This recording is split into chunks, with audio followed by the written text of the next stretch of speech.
Hai anak-anak, hari ini kita akan belajar firman Tuhan tentang Raja Uzia sakit kusta dari 2 Tawarik pasal 26. Namun sebelum itu kita mau berdoa terlebih dahulu. Mari kita berdoa. Bapa di surga, Bapa yang kami puji, kami muliakan. Kami bersyukur hari ini kami masih diberikan kesempatan untuk mendengarkan firman Tuhan. Bapa di surga, berkati kami anak-anak agar kami dapat mendengarkan firman Tuhan dan dapat mengerti apa yang disampaikan. Bapa di surga, ampuni segala dosa dan kesalahan kami. Dalam nama Tuhan Yesus kami berdoa. Amin. Waktu itu segenap bangsa Yehuda mengambil Uzia yang masih berumur 16 tahun dan menobatkan dia menjadi raja, menggantikan ayahnya Amazia dan ibunya bernama Yekolia dari Yerusalem.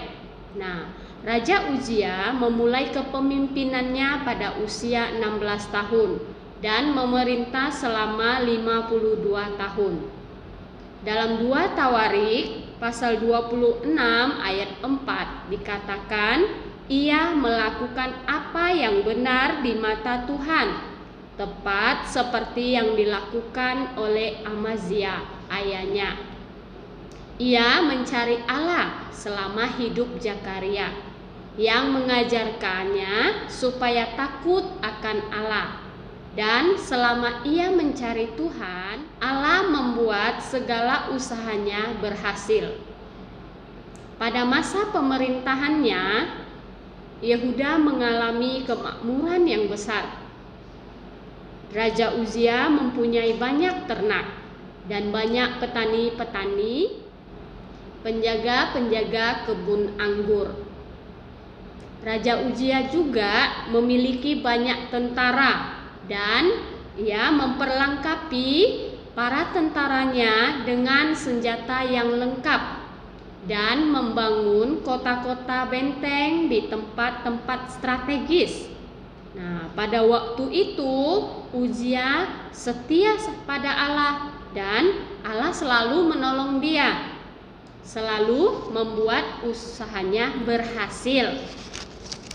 Namun setelah Raja Uzia menjadi kuat, ia menjadi tinggi hati, menjadi sombong. Nah, ia melanggar perintah Allah, yakni waktu itu dia masuk ke dalam bait Allah untuk membakar ukupan di atas mezbah pembakaran ukupan. Ya, di dalam 2 Tawarik pasal 26 di ayat 17 sampai 18 dikatakan, tetapi Imam Azaria mengikutinya dari belakang bersama-sama 80 imam Tuhan, orang-orang yang tegas.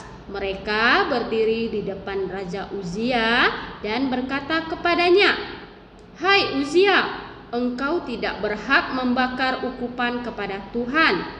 Hanyalah imam-imam keturunan Harun yang telah dikuduskan yang berhak membakar ukupan. Keluarlah dari tempat kudus ini. Engkau tidak akan memperoleh kehormatan dari Tuhan Allah karena hal ini."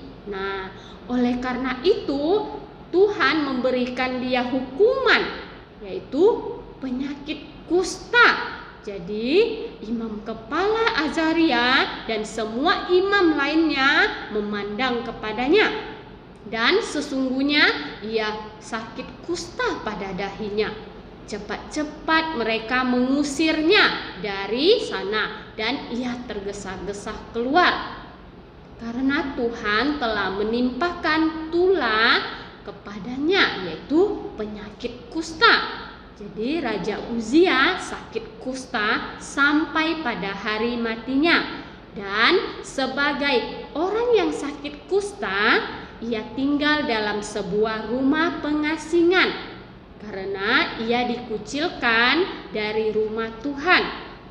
Dan Yotam, anaknya, mengepalai istana raja dan menjalankan pemerintahan atas rakyat negeri itu. Nah, anak-anak, kita harus setia pada Allah. Karena apapun yang kita lakukan semua dalam kontrol Allah. Allah yang berkehendak. Jangan kita jadi sombong, ya. Kita harus setia sama Tuhan. Jangan kita jadi sombong saat kita berhasil. Kita harus bersyukur dan berterima kasih pada Allah. Karena segala sesuatunya adalah pertolongan Allah. Kita tidak dapat melakukan sesuatu dan menjadi berhasil tanpa pertolongan Allah. Kita juga harus menjadi anak-anak yang takut akan Allah. Mari kita berdoa.